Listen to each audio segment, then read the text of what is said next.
మధ్యప్రాచ్యంలో యుద్ధ మేఘాలు కమ్ముకొని ప్రపంచవ్యాప్తంగా అత్యంత కీలకమైన వాణిజ్య మార్గం స్ట్రెయిట్ ఆఫ్ హార్ముజ్ పూర్తిగా మూతపడిన వేళ అంతర్జాతీయ సమాజం ఒక అద్భుతాన్ని చూస్తోంది. ప్రపంచ దేశాల నౌకలు ఆ ప్రమాదకరమైన జలాల్లోకి వెళ్లడానికే భయపడుతుంటే భారతీయ నౌకలు మాత్రం ఎలాంటి ఆటంకం లేకుండా ఆ మార్గం గుండా ప్రయాణిస్తూనే ఉన్నాయి. అవును, ఇరాన్ నావికాదళం మరియు అమెరికా ఇజ్రాయెల్ దళాల మధ్య తీవ్రమైన ఉద్రిక్తతలు నడుస్తున్నా భారత్ తన దేశ అవసరాల కోసం ముడి చమురును విజయవంతంగా దిగుమతి చేసుకుంటోంది. ఈ సంక్షోభం వెనుక కేంద్ర ప్రభుత్వం నడిపిన ఆ రహస్య వ్యూహం ఏంటి? మన నౌకలను కాపాడుకోవడానికి భారత్ తెర వెనుక చేస్తున్న ఆపరేషన్ ఏంటో ఇప్పుడు పూర్తిగా తెలుసుకుందాం.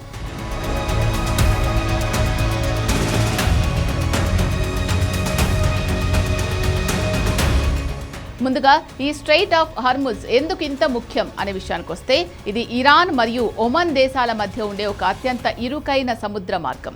ప్రపంచవ్యాప్తంగా సరఫరా అయ్యే మొత్తం ముడి చమురు మరియు సహజ వాయువులో దాదాపు 20% వాటా కేవలం ఈ ఒక్క మార్గం గుండానే రవాణా అవుతుంది.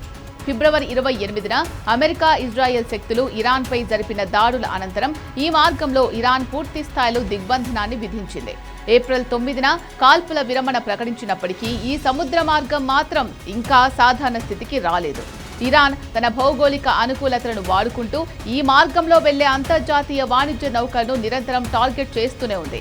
ఈ భీకర రణరంగం కారణంగా ప్రపంచంలోని అగ్రగామి గ్లోబల్ షిప్పింగ్ ఆపరేటర్లు మరియు పెద్ద పెద్ద దేశాలు తమ నౌకలను ఈ రూట్ గుండా పంపడానికి నిరాకరిస్తున్నాయి. వారు ఆఫ్రికా ఖండం చుట్టూ తిరిగి సుదీర్ఘ మార్గాల్లో ప్రయాణిస్తున్నారు. కానీ భారతదేశం మాత్రం ఈ రిస్క్ మార్గంలోనే ప్రయాణాన్ని కొనసాగిస్తోంది. ప్రస్తుతం ఈ ప్రమాదకరమైన స్ట్రెయిట్ ఆఫ్ హార్ముజ్ రీజియన్లో ఏకంగా 13 భారత పతాకం కలిగిన నౌకలు తిరుగుతున్నాయి. వీటిలో ఒక ఎల్పీజీ ట్యాంకర్, 5 ముడి చమురు ట్యాంకర్లు, ఒక కెమికల్ ట్యాంకర్, 3 కంటైనర్ షిప్స్, 2 భారీ బల్క్ క్యారియర్లు మరియు ఒక డ్రెడ్జర్ నౌక ఉన్నాయి. ఇంత ఘోరమైన యుద్ధ వాతావరణంలో కూడా భారత్ అత్యధిక సంఖ్యలో నౌకలను నడుపుతున్న దేశంగా రికార్డు సృష్టిస్తోంది. ఇంతటి ప్రమాదకరమైన మార్గంలో మన నౌకలు క్షేమంగా ఎలా ప్రయాణించగలుగుతున్నాయి అనే ప్రశ్నపై కేంద్ర షిప్పింగ్ మంత్రిత్వ శాఖకు చెందిన ఉన్నతాధికారి ఓపేష్ కుమార్ శర్మ కీలక విషయాలు పంచుకున్నారు. అంతర్జాతీయ భద్రతా కారణాల దృష్ట్యా ఈ ఆపరేషన్ యొక్క పూర్తి సైనిక మరియు కార్యాచరణ వివరాలు తాము బయటపెట్టలేమని ఆయన స్పష్టం చేశారు. అయితే ఈ భారీ మిషన్ను సక్సెస్ చేయడానికి భారత విదేశాంగ మంత్రిత్వ శాఖ తెర వెనుక అద్భుతమైన దౌత్య వ్యూహాన్ని నడుపుతోందని వెల్లడించారు.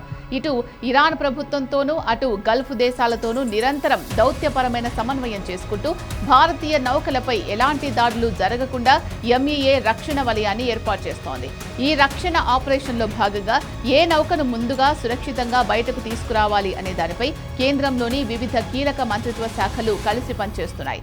Ministry of ports, petroleum and natural gas మంత్రిత్వ శాఖ మరియు ఎరువుల మంత్రిత్వ శాఖలు సంయుక్తంగా ఒక ప్రయారిటీ లిస్టును తయారు చేస్తాయి. దేశ ఇంధన అవసరాలకు మరియు వ్యవసాయానికి అత్యవసరమైన చమురు, గ్యాస్ మరియు ఎరువులను తీసుకొచ్చే నౌకలకు మొదటి ప్రాధాన్యత ఇస్తూ విదేశాంగ శాఖ సహాయంతో ఆ నౌకలను ఆ క్షిపణి రణరంగం నుంచి సురక్షితంగా భారతదేశ తీరాలకు చేరవేస్తున్నారు. ఈ వ్యూహం వల్లే భారత్లో చమురు కొరత రాకుండా అడ్డుకోగలుగుతున్నారు. ప్రస్తుతం ఇంటర్నెట్లో లభించే కమర్షియల్ షిప్ ట్రాకింగ్ అప్లికేషన్ల ద్వారా ఏ నౌక ఎక్కడ ఉందో ఎవరైనా సులభంగా ట్రాక్ చేయొచ్చు. దీనివల్ల భారతీయ నౌకల భద్రతకు ఏమైనా ముప్పు పొంచి ఉందా అనే ప్రశ్నకు కూడా అధికారులు సమాధానమిచ్చారు. ఈ డేటా పబ్లిక్ డొమైన్లో అందుబాటులో ఉందని, దాన్ని చూసే వ్యక్తుల ఉద్దేశాన్ని బట్టి అది మారుతుందని వారు చెప్పారు.